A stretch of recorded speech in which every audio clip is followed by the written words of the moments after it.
রাতের আঁধারে রাজধানীর ফকিরাপুর সহ বিভিন্ন প্রেসে চলছে বন্ড সুবিধায় আমদানি করা কাগজের অবৈধ বেচাকেনা। সরকারি রাজস্ব ফাঁকি দিয়ে এই কাগজ খোলা বাজারে বিক্রি করা হচ্ছে বলে অভিযোগ উঠেছে।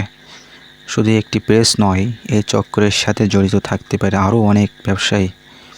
রাজধানীর ফকিরাপুর রাতে যে অন্য এক চেহারা। ঘড়িতে তখন রাত 12টা। হাজী সফেদ আলী লেদের সামনে দাঁড়ানো এক বিশাল কাভার ভ্যান থেকে নামানো হচ্ছে কাগজের বোঝা। সাধারণ কাগজ নয়, বিদেশ থেকে বন্ড সুবিধায় আনা কাগজ। এই কাগজের আসল গন্তব্য থাকার কথা ছিল সংবাদপত্র বা নির্দিষ্ট প্রকাশনা খাত, কিন্তু রাতের আধারে এই কাগজ খোলা বাজারে বিক্রি হচ্ছে প্রেস ব্যবসায়ীদের কাছে সরকারি রাজস্ব ফাঁকি দিয়ে। বছরের পর বছর ধরে এভাবে চলছে বাণিজ্য। ঘটনাস্থানে উপস্থিত ব্যবসায়ী মানিক সর্দারও এর কাছে জানতে চাই এই কাগজ কোথা থেকে এসেছে, বৈধ কাগজপত্র আছে কি না। মেলেনি কোনো জবাব।